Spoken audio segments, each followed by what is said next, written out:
Rank 1. The fresh meat. The year is 80 AD. You are standing in the holding cells beneath the Colosseum. The air smells like blood, sweat, and animal cages. You can hear the crowd above you, 80,000 people, screaming. You got here 3 different ways. Maybe you are a convicted criminal. Maybe you are a captured enemy soldier from some war on the frontier. Maybe, and this happens more than people think, you are a free Roman citizen who gambled away everything and signed yourself into slavery for the signing bonus. Whatever the reason, you are here now. You have 0 training. You have never held a sword that was not a kitchen knife. They hand you a wooden practice weapon for exactly 1 day. Then they put you in the arena anyway. Your opponent has actual training. Your opponent has actual armor. You have a tunic and a prayer. The crowd does not care about your backstory. They came for blood and they will get it from someone today. Statistically, that someone is you. Most fresh meat dies in their first fight. Some die before the fight even starts. From infection, from the heat, from simple terror stopping their heart. Your career as a gladiator lasts exactly 1 afternoon. Your body gets dragged out through the gate of death. Your name does not make it into any record. You are a number in a ledger that the manager writes off as a business loss. Rank 2, the survivor. Somehow you made it, 1 fight down. You are now technically a tiro, a beginner gladiator with actual professional status. This means you get moved into a real training school, a Rudis, run by a former gladiator called a lanista, who views you as an investment, not a person. You sleep in a cell, small, stone, shared with other men who might be your friends or might stab you for your food ration, depending on the day.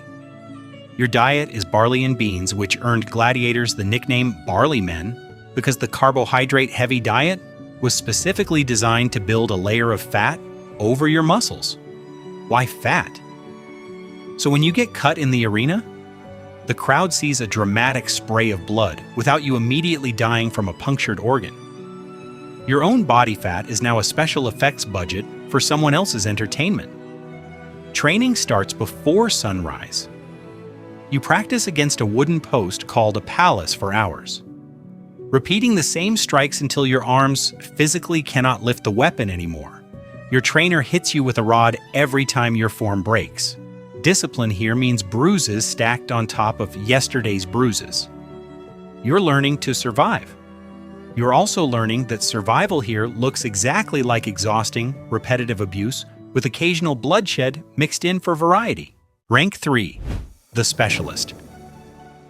You lived long enough to get assigned a fighting style. This is actually good news. In the twisted economy of the arena, a gladiator with a specialty lives longer than a generalist because specialists put on a better show, and a better show means the crowd wants to see you again. Maybe you become a retiarius, fighting with a net and a trident like some kind of gladiatorial fisherman, your job being to entangle heavier opponents and finish them at a distance. Maybe you become a secutor, the heavily armored pursuer specifically designed to hunt down retiarii, which means your entire career is built around chasing a guy with a net while wearing a smooth, featureless helmet so he has nothing to grab onto. Maybe you become a thrax, fighting with a curved sword and a small shield, dressed to look exotic and foreign for the crowd's entertainment. Even if you were born 3 streets from the Colosseum, whatever your role, you now have an identity. You have a costume. You have a fighting style people can recognize from the upper seats. This also means you now have fans, actual fans, who bet money on your survival, who carve your name into walls, who occasionally throw flowers, more occasionally throw rocks. Graffiti from Pompeii survives to this day with gladiators' win-loss records scratched into plaster, like ancient trading cards made of brick. You're becoming a brand. The brand is still standing in an arena that wants to kill you for a Tuesday afternoon's entertainment. Rank 4, the crowd favorite. You have survived enough fights that people know your name without being told. This is the dangerous part of the career, because now you have something to lose, a reputation. Roman audiences are not mindless. They understand the techniques, they boo a cheap kill and cheer a skillful one. They notice when you fight with style versus when you fight purely to survive, and they have opinions about the difference loudly from 80,000 throats at once. The emperor himself is sometimes in attendance, and the emperor has opinions too, opinions that carry actual legal weight over whether you live past the final bell. Here is the part that surprises people. Most gladiator fights did not end in death. Death was expensive. A trained gladiator who dies represents a serious financial loss for the lanista who owns the contract, and arena organizers, the editores, had to pay compensation if a gladiator died during a show they rented. So the system, brutal as it is, actually incentivizes skilled survival over slaughter.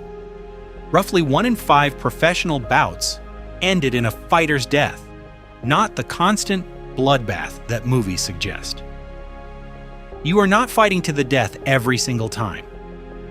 You are fighting to put on a show that makes everyone enough money that they want you back next month alive. This does not make it safe. It makes it a business with rules, and you are the product those rules are protecting, right up until you stop being profitable. Rank 5. The Veteran. You have now survived more fights than most gladiators ever will. The math here is brutal regardless of skill, because even a 90% win rate catches up with you eventually if you fight often enough. You have scars layered over scars. Old breaks that ache before rain. A permanent limp from a hamstring that never healed correctly because there was no time to let it. Veterans get something fresh meat never sees. Respect from the lanista, slightly better food, occasionally a private cell instead of a shared one. You are valuable now. Valuable enough that your owner does not want to risk you carelessly, because a dead veteran is dead income for years of future bouts. This is the closest thing to job security available in this profession, and it is built entirely on your continued willingness to walk into an arena and let strangers try to kill you for sport. You have also, by this point, killed people. Multiple people. You remember some of their faces, the ones who fought well, the ones who said something right before the end.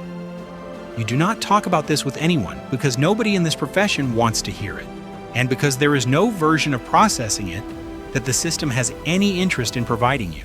Rank 6. The Champion. You have a title now.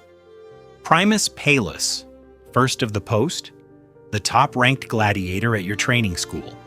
Crowds specifically request your matches. Promoters pay your lanista enormous sums to put you on the program because your name alone fills seats. You fight less often now, which sounds like a relief and partially is. But each fight carries more weight. More money rides on the outcome. More reputations are staked on your performance, including increasingly your own. You are no longer simply trying to survive, you are protecting a legacy you somehow built out of an occupation that began with you as anonymous criminal cargo. The Emperor Commodus, centuries of historical record agree, became personally obsessed with gladiatorial combat, eventually entering the arena himself as a fighter against opponents who were, conveniently, given dull or fake weapons while he used real ones. He claimed hundreds of victories under these conditions. You, the actual champion, achieved your record through years of real risk against real edges. There is a kind of dark comedy in watching an emperor cosplay your entire life's danger with none of the actual danger involved, while the crowd cheers exactly as loud either way. Rank 7. The Freedman. This is the rank almost nobody reaches, and it is the entire reason any of this insanity made sense to the men living through it. You have earned the Rudis, a wooden sword presented as a formal symbol of retirement and freedom, sometimes awarded by the emperor himself in a public ceremony in front of the same crowd that once screamed for your death. You are free, genuinely, legally free, if you started as a slave.